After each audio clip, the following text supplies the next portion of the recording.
pretty much the first month or so we got into RVing, we actually broke the handle on our kitchen sink faucet.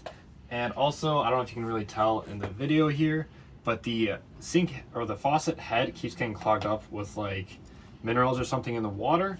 So what we did is we went and bought this new sink faucet.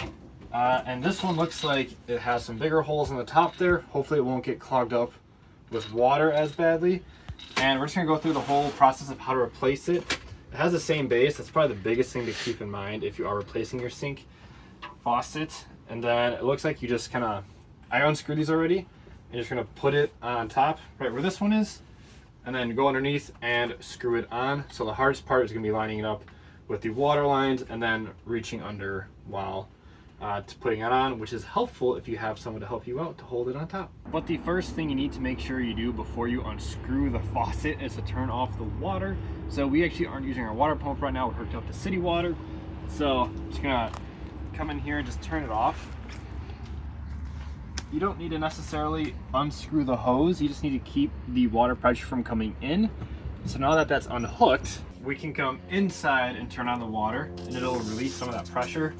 And you should see the water pressure drop as the water gets emptied out of the lines here. And make sure you do it for the both hot and cold. Otherwise, when you take off the faucet, you're gonna have water squirting everywhere. It may still happen, but we're gonna try and prevent that. And if you aren't connected to the city water, make sure you turn off your water pump here. Otherwise, same thing, it's just gonna push water right out of those pipes when you take the faucet off. And if we look under the sink here, you can kind of see where those little knobs are attached for the faucet. And that's what we need to unscrew now. And then after a little bit of struggle, you'll be able to get these two rings off. I did actually forget to mention the water lines are also screwed into there. So you have to unscrew the water lines. A little bit of water may come out because there might be water like left on the top.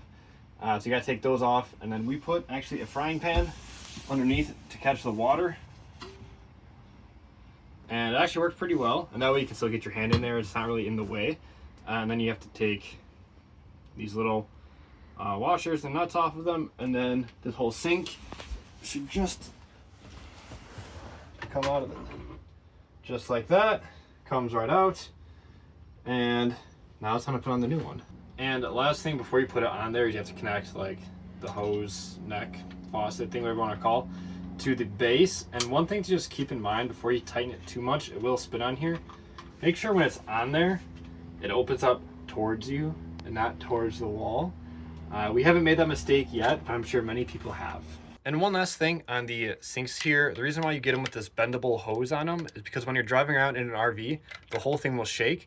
And if you get one that has a solid neck, chances are it will break, and then you'll have water just rushing out while you're driving. This is things we have heard. We've never experienced one breaking, but from people we know and just from people online, we've read that if it's a stiff neck, it can break. So this flexibility just adds a little bit of durability to it. So right now I'm just screwing on these little holders here on the bottom. So you don't want to get them super tight. You want to get the one on first to kind of hold it in place before you get the other one on.